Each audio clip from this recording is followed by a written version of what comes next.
We're shedding our masks and breaking down walls. Hell, we may even drop our drawers. That's right. We're going commando with Angela and Dana. Hi, I'm Dana Sardano, and this is Angela DiMarco, and we are Going Commando.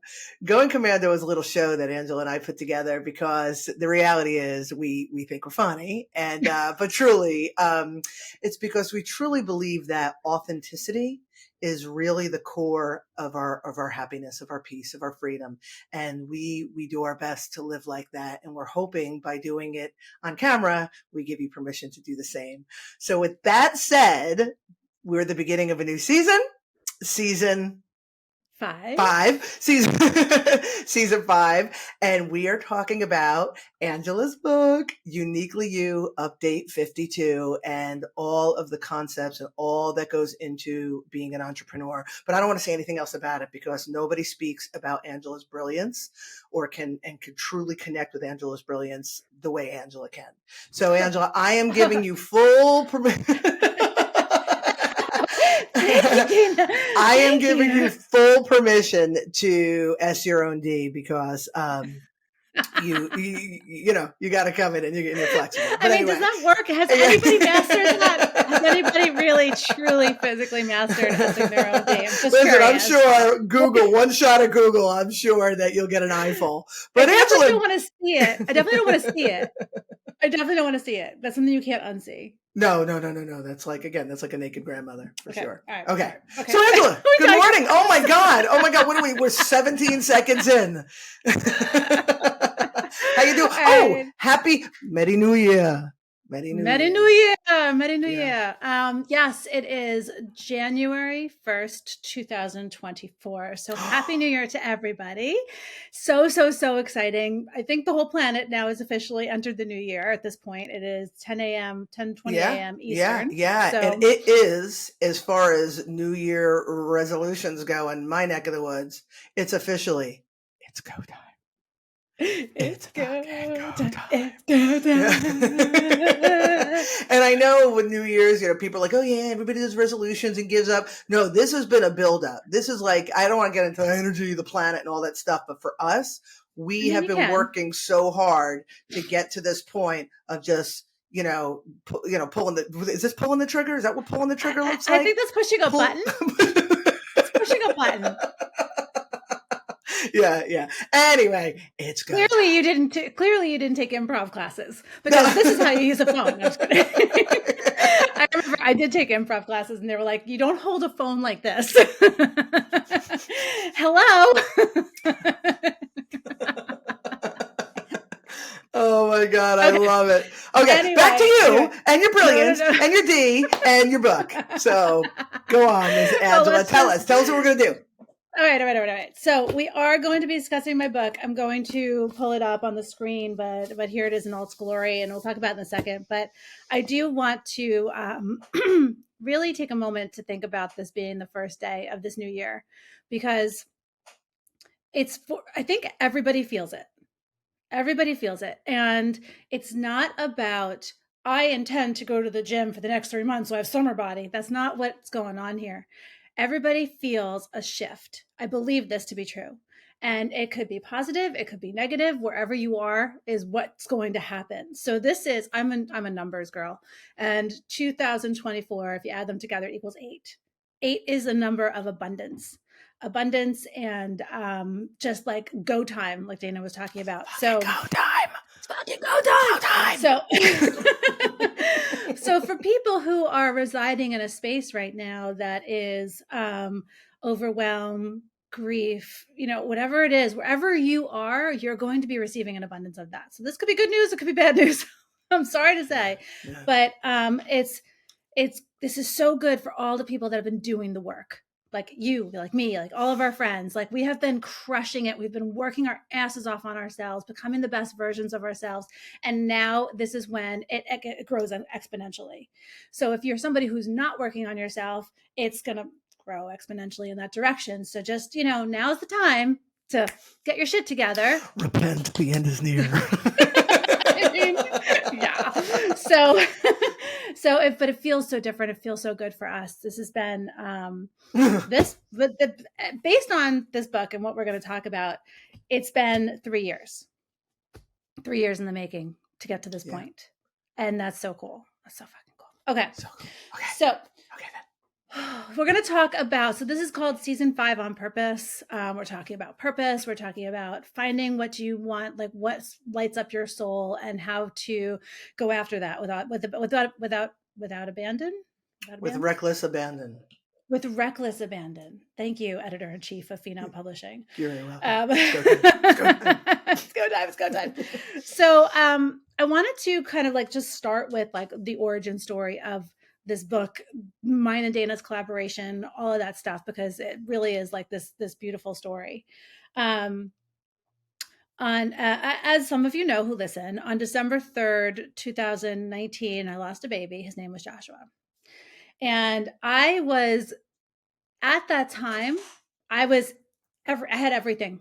I had everything I had wanted up until that point. I had my daughter living with me again. I was with Dave and it was amazing. And we had Christian, like we just had this family unit that I always dreamed of and it felt good. And we were saving for a house and I had a great job. Like I had everything that I had said, I want this for my life. And I hit it. It was there. And so by the time I surprisingly got pregnant with Joshua, because Christian was an IVF baby. So there was a lot of like 2 years of trying to get that little guy to cook. So Joshua was a surprise. And then I lost him at 18 and a half weeks. So it was just weird. Like I was already looking at the big cars and oh my gosh, 5 plane tickets when we want to travel, like just like all that stuff. Right. You're out of the woods, 18 weeks. You're considered pretty much out of the woods as far as. And we had just announced it, right? We had just announced it on Halloween.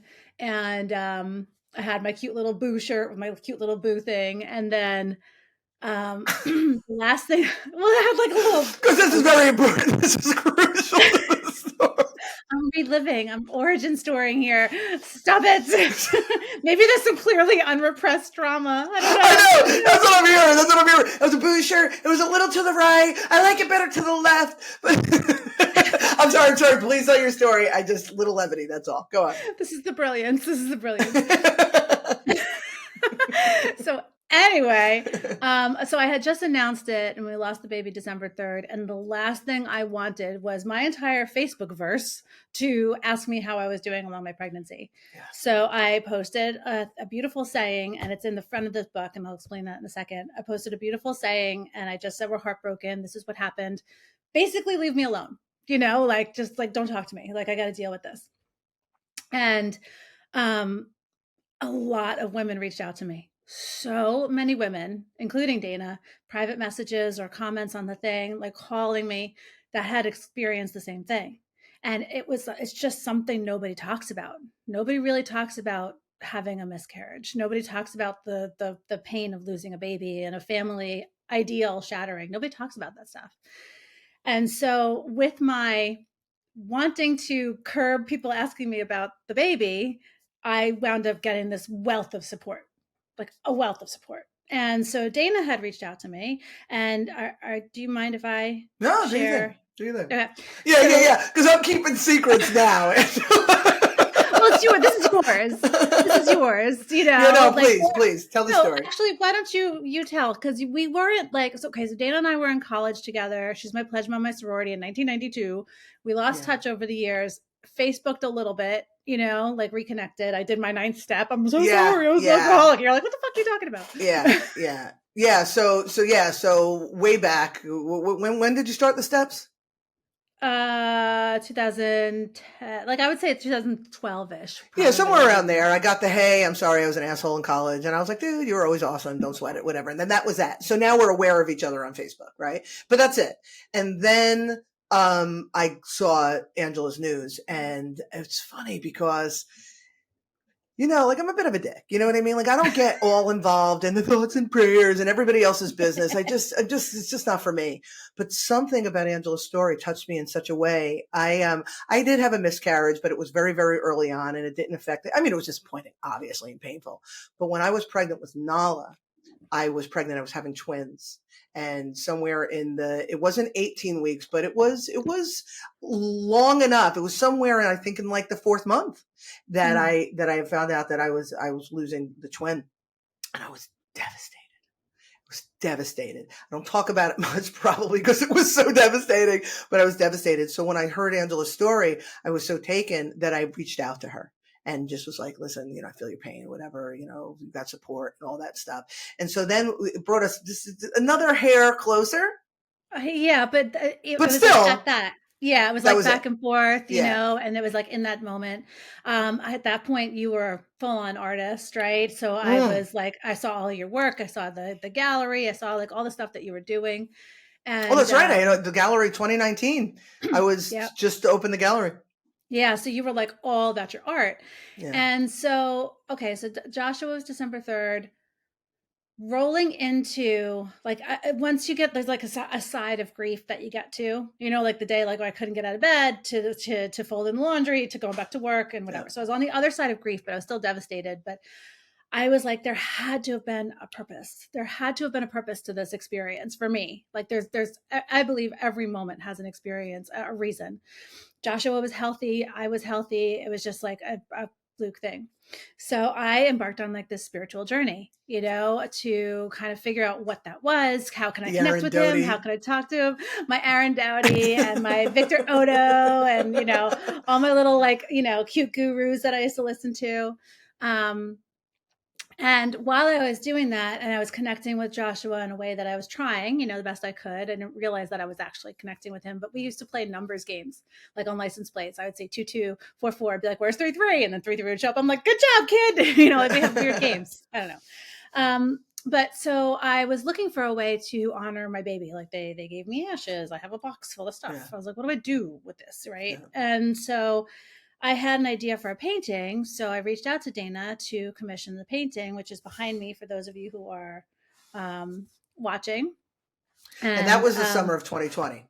Summer of 2020. So I guess I commissioned you in like August, and you sent it to me in October. Yeah, well, the way it worked was you contacted me in August. I knew I had time because I wanted to get it to you till December.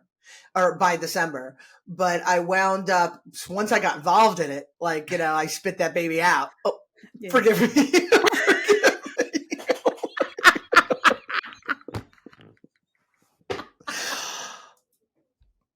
Oh my God, that's so funny. It's okay. It's okay. Anywho. It's okay. I completed the project with efficacy. But anyway. I got it to you. It was somewhere around November because I remember I had a thing at the gallery and I had just finished it and everybody was like, you know what I mean? So so it was November because then you and I had, tell your story. Yeah. Okay. So, all right. So during this time that Dana was working on the painting for me, I was doing this workshop with Victor Odo. He's just like a, spiritual guy. He's really smart, wonderful, cute, whatever. And he was running a group mentorship program. And it was like, every Sunday for 2 hours for 12 weeks. And we would talk about different ways to connect. Dream journaling, quantum hypnosis healing, whatever the fuck, like all kinds of different stuff. Every Sunday was a different thing. He would share his experience. We would do the exercise. We would talk about it. And it was awesome. It was like 12 people from around the world, 15 people from around the world. And so while I was doing that, like towards the end of it, it was all about figuring out what your soul's purpose, connecting with your inner voice so that you can figure out what you want to do with your life, right? So I'm like, okay, trying to figure this out. So I came up with an idea and I sketched it in this little book and then my little notebook. And then Dana sent me the painting. And I was overwhelmed with it. And it was beautiful because you had told me that like you connected with Joshua while you were painting it. Oh yeah. I had a friend channel his spirit for you. Like, so yeah. And so, so the whole experience was much more than just a painting, Yeah. It was somebody seeing me and seeing Joshua for the first time. Maddie and Christian we talk about Joshua. He's a part of our family. That's why I have the painting the way it is. But it seemed like everybody else forgot about it. So, and as a mother, we have these miscarriages. We don't talk about it. Nobody's there to honor our babies. You know what I mean? That Christmas, I made everybody like, had his little footprints. So I made little ornaments with his footprints. I did all these things, and it seemed to freak people out more so than like. I can see why, because it's not theirs. This is your story, you know. But I do want to interject on an intuitive level. When you asked me to do this painting, we initially agreed on 11 by 14. 11 by 14 is about this big, and then I was like, no, it's got to be bigger. And I was like, and I was never going, you know, I'm never going to charge you for anything bigger than it. It's got to be bigger. And then I had this 36 by 36 inch canvas. Angela and I always joke that it costs more to ship than the actual painting, but it was the weirdest thing, and I couldn't explain it at the time, but I had an intuitive understanding that this was more than somebody commissioning a painting for me, that this was really important, and it had to be perfect, and it had to have all of the, you know, the positive, you know, goo energy, you know, placed into it. But I didn't understand why. And we don't understand these things. These things are impetuses for other things. And in those moments, we don't always understand. You know what I mean? Yeah. Yeah. So that's a really good point about purpose, right? You just follow what feels good. You follow the nudges. You follow the nudges. 100%. And you followed the nudge. Let me have Dana do a painting. And I followed the continuous nudges of, this thing is gotta be the biggest and the best painting that has ever been painted in the whole world. Let me spit this baby out. Hold on a second.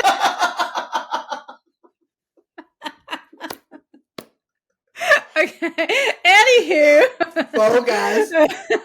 Okay. So I get the painting. I'm overwhelmed. Like, it dropped me to my knees because it's my baby. Like, it's a picture. It's a portrait of my family, you know? Yeah. And I remember Dave was like, well, I'm not in it. And I was like, you're taking the picture. That's a little, I'll tell you something. I remember thinking about that. And I remember thinking two things. One is, well, thank God that it went down that way. You know what I mean? And pretty telling of the nature of how you perceived the family unit. But anyway, that's for another day. Yeah. Okay. So, so in talking with Dana, as we were going through the painting, she told me about channeling Joshua. These concepts were kind of like new to me, but I understood them because I was doing my own journey stuff. And so she told me she did intuitive guidance, which is essentially like, Dana has this broad ability. I'm going to put a link to the article I just wrote about her. It's awesome. But intuitive guidance is so she can see like the big picture. So it's like almost like a psychic reading, but not, because she can read your energy, but then she gets to the root, like the humanness of it. So whatever. It sounded very appealing. I just wanted to hang out with her for a little while. So I paid her to hang out with me. My friends. And so when we did the session, it was the first time I had seen her physically, like through Zoom, in 20 something years. Yeah. You know, I think we talked on the phone about the painting, but we hadn't really seen each other. So when I opened up my laptop, I'm like, Dana! Because she was my pledge mom and she was a senior, and she was like force of nature. And I was a broken 18-year-old. And I was like, oh my God, you walk on water. So I kind of like re-embodied that, and it took a while to come down from that. So we did our session. It was great to talk about like life and the baby, blah, blah, blah, and all the stuff. And at the end, I was like, I had my notebook, and I was like, can I tell you this idea I have? You know, like it was just so, I felt so insecure because I had this idea for a business. Like, I'm not a business. I wasn't an entrepreneur. It wasn't like my thing to always have a business. It just, whatever, it came to me. And I read her the paragraph. And she's back. She's like, huh. I'm like, oh my God. She thinks it's stupid, whatever. And they're like, that's gold. Like, you have to do that. That's gold. And I was like, okay, then I'm going to do it. I mean, like, I think I like got off the call and bought the URL. Like, I don't even know. She just told me to do it. And I did it. In hindsight, you know what I mean? When I think about what we have done with each other on blind faith of each other, you know what I mean? I'm like, yeah, you should do it. You're like, okay, right? Meanwhile, you're like, I need a bunch of money. I'm like, okay. I'm like, this came from my Mutandi drawer. Underwear. My Mutandi drawer. Don't tell her. This came from under the floorboards. Shh. It's between us. You switch the kids Little, out. little something for you, kid. We'll boost. Little something for you. Yeah, man. Add it up real fast. But Oh my God. I know. So it was, but so that literally that started the journey. So I had the paragraph written in my book.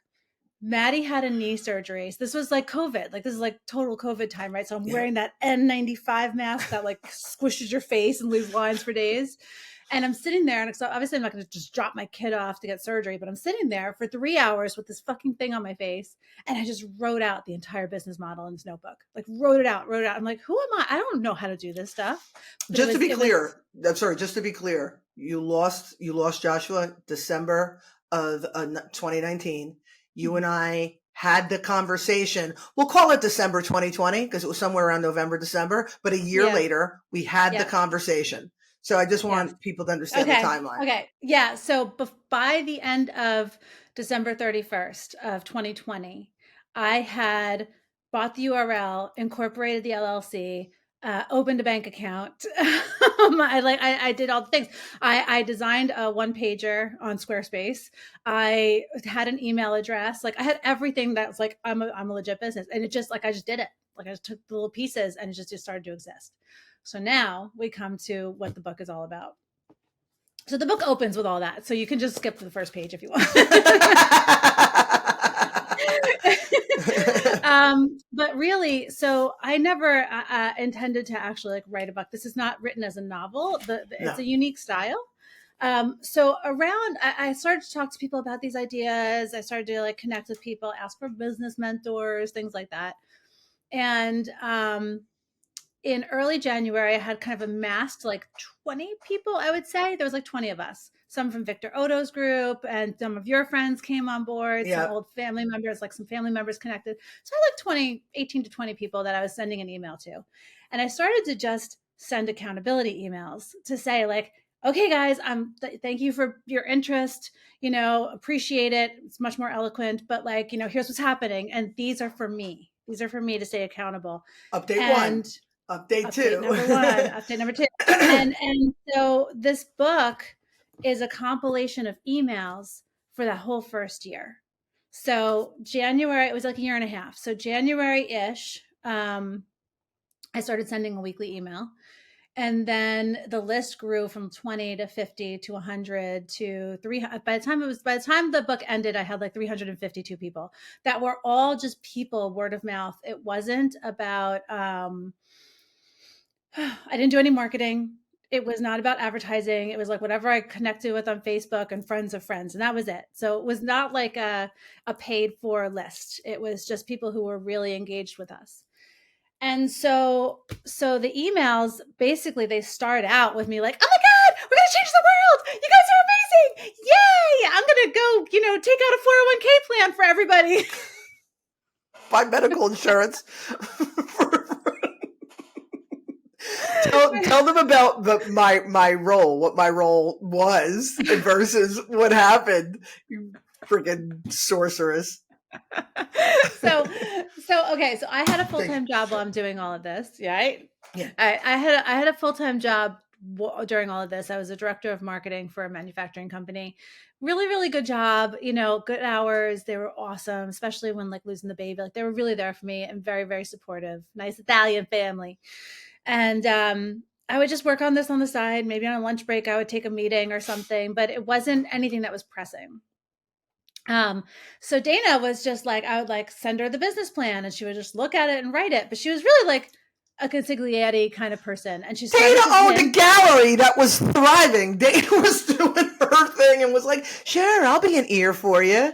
I'll be an ear for you. Consigliere, if you will. Yeah, seriously. All of a sudden, Dana and I are talking every single day.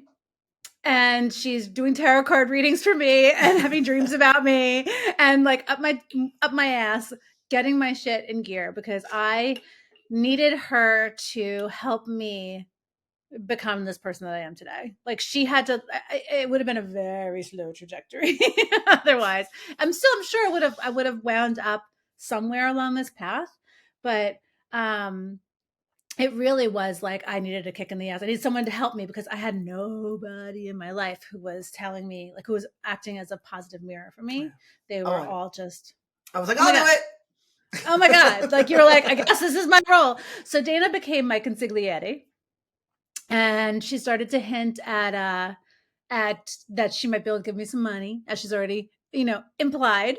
And so again, business is going slow, did a beta workshop. It was awesome. I did it on branding and it was awesome. And the whole business is about an online learning university that we came up called findinguniquelyu.com. It is still in this January 1st, 2024 in existence, but it is not our primary business focus. But this is the building of that awesome behemoth app that we made.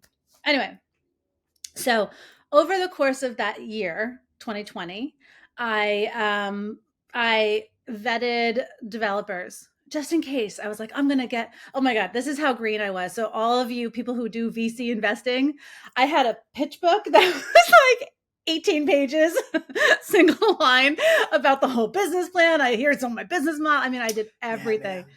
I did a notebook. I mean, a spiral and a presentation. So I did like all this back end work, but again, it was just in the background. It was fun. It excited me. It made my day job a little bit harder to get to every single day, but it was, going nonetheless. Dana's got her thriving gallery. We're talking every day.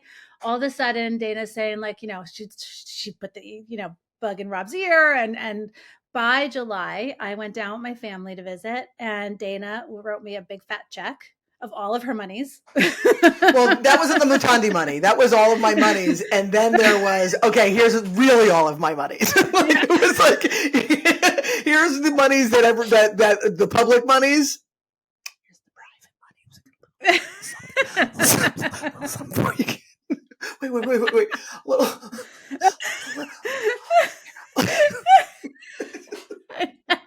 I know. Okay, so here's why that happened though. So Dana wrote me a big fat check, went down there, I handed her my big, presentation and signed a contract. Like, it was very official. We cheers with sparkling apple cider. It was awesome.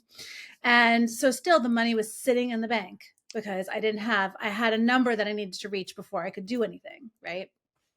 So my number was about double according to my projections and how much money we were going to make in that first year and all that wonderful stuff. Right. So, so it sat in the bank. And then in September of 2021. Yeah. No, it's still 2020. In September. You're right. In September, my daughters, so we're coming out of COVID, just to give you the sense of, I'm in New York. No, it's 2021, dude. It's 2021. 2020, we had the conversation. We go into 2021. Shocker Con, that summer, I almost died. I gave you all my money. September 2021. Thank you. Thank you. It's all dated. It's all here. So anyway, my town, we had a couple tragedies. There was a girl named Gabby Petito who was murdered.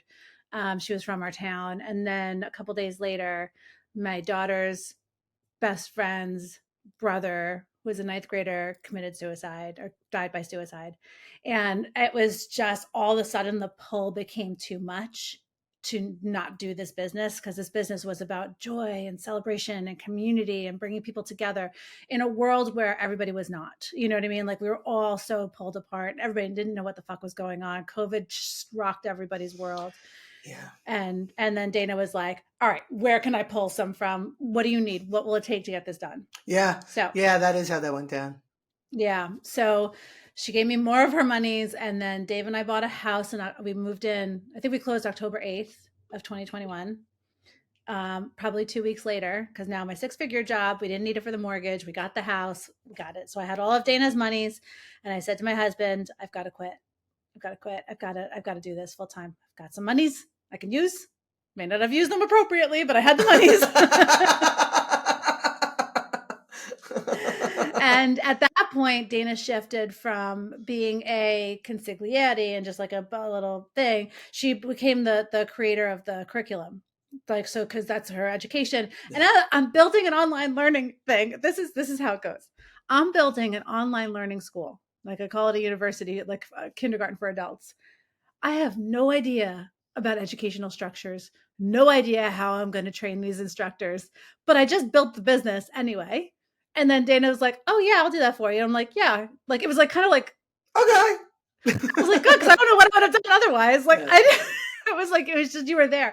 So I have this beautiful natural ability to help people, make people like work with me, like, it's just, come into the fold.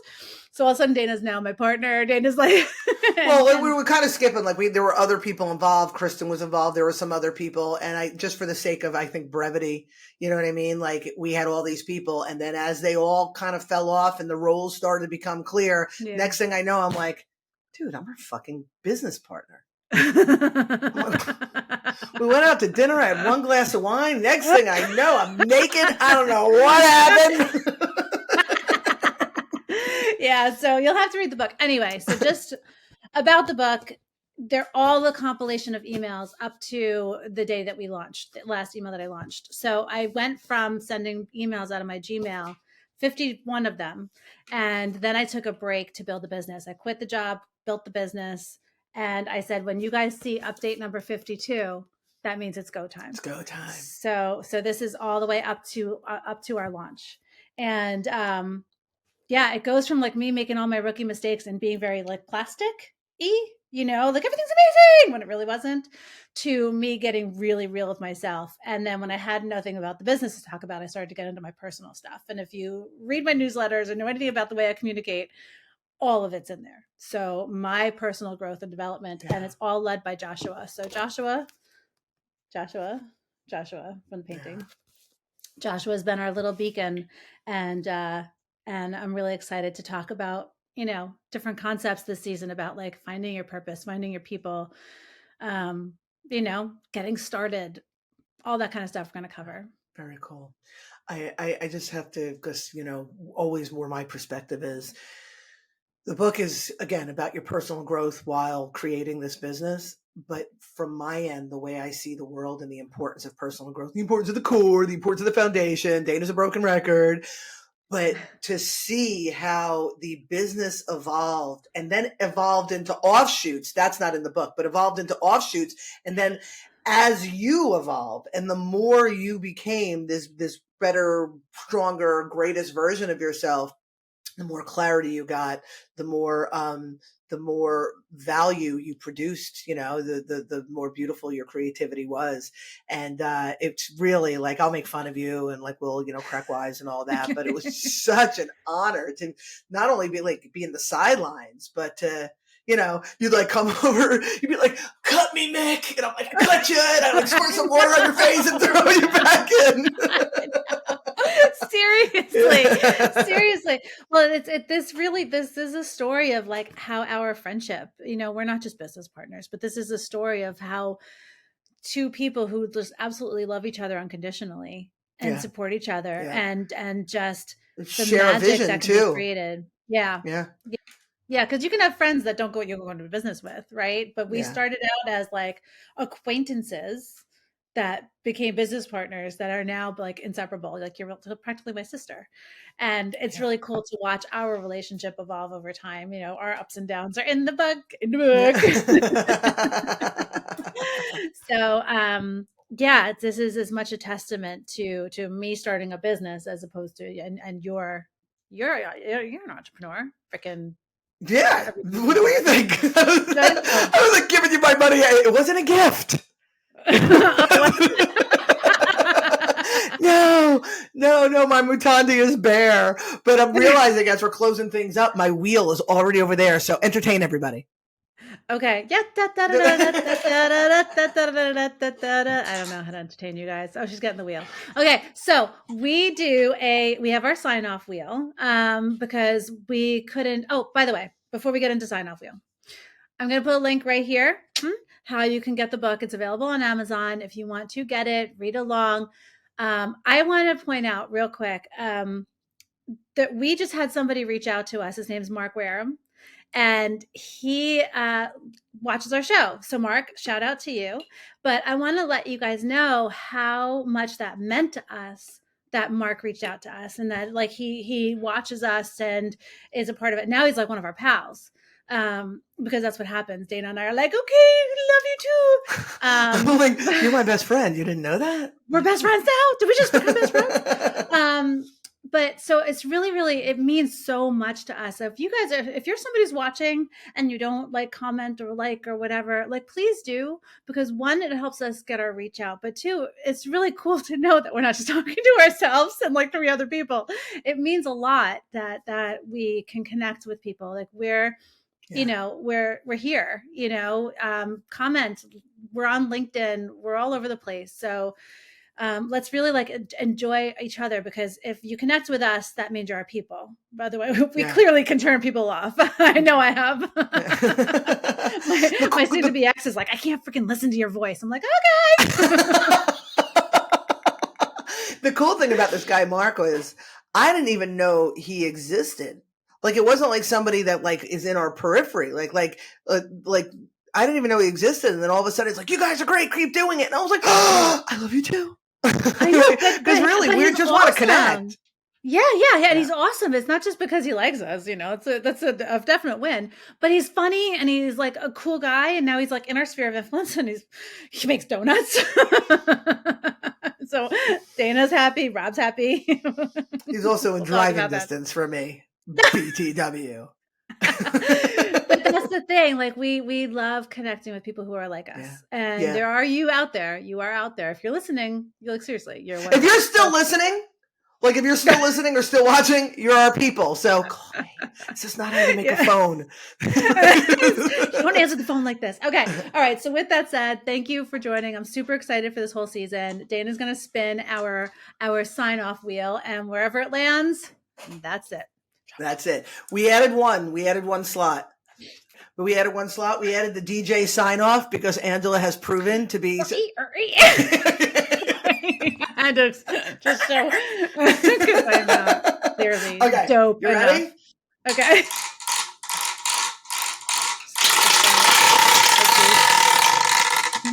What do we got? Don't be a dildo. Everyone has a story. I have a story. You have a story. We all have a story. As I see it, you have 3 choices. Allow your story to define you, use it to excuse you, or utilize it as a method to empower you. It's your life. You have the power. You choose. Rewrite your story on finduniquelyu.com.